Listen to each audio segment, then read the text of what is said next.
Assalamualaikum warahmatullahi wabarakatuh. Jumpa lagi bersama saya Firman Arifandi dalam Lesehan Fikih Cak Fir. Ya, ada pertanyaan nih. Pertanyaannya dari anak muda. Gimana bunyinya pertanyaannya? Pertanyaannya gini.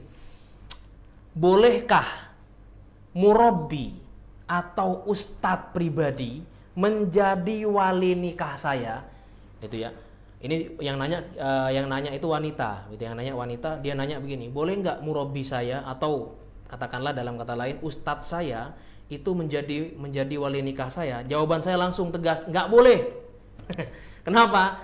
La nikah illa biwaliyin, gitu ya, wa syahidai adlin. Artinya tidak boleh, tidak sah pernikahan itu tanpa izin dari wali dan dua syahid. Siapa wali itu? Wali itu ada urutan-urutannya, nggak bisa langsung datang ujuluk-ujuluk minta minta ustadznya jadi wali nikahnya. Nggak boleh ya. Karena kenapa? Para ulama secara ijma sudah memetakan siapa saja yang menjadi wali nikah. Urutannya, yang pertama adalah ayah kandung.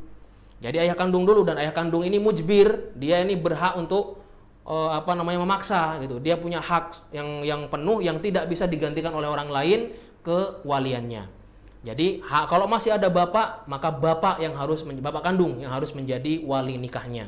Itu ya. Kemudian yang selanjutnya adalah mbahnya, kakeknya. Setelah kakeknya ke atas lagi. Kalau nggak ada semua nih yang ke atas, baru kemudian ke samping. Siapa aja? Saudara kandung laki-laki.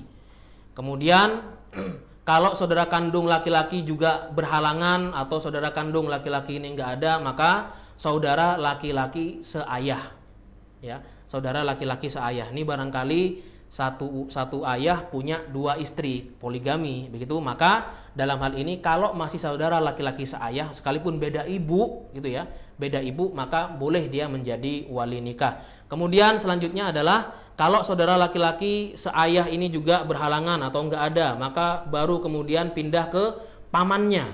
Itu urutannya, ya, ke pamannya. Paman dari siapa? Dari pihak ayah.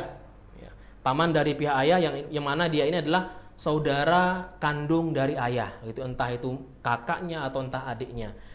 Enggak ada juga yang bagian yang ini, maka pindah ke saudara sepupunya. Nah, ini unik nih. Saudara sepupu itu padahal boleh menikahi, gitu ya. Di satu posisi juga dia boleh menjadi wali, tapi nggak boleh dalam satu momentum dia menjadi calon pengantin plus jadi walinya. Nah, ini nggak boleh, ya. Kemudian selanjutnya saudara laki-laki dari paman yang saya itu tadi saudara sepupu. Nah, jadi ini urutannya, ya. Ini urutannya. Maka nggak boleh kalau urutan tadi ini tidak teratur, ya. Atau langsung lompat, misalkan lompatnya langsung ke ustadz. Siapalah ustadz itu? Wali juga bukan. Kecuali kalau si ustadz atau murabbi tadi ternyata bapak kandungnya. Nah, itu baru boleh.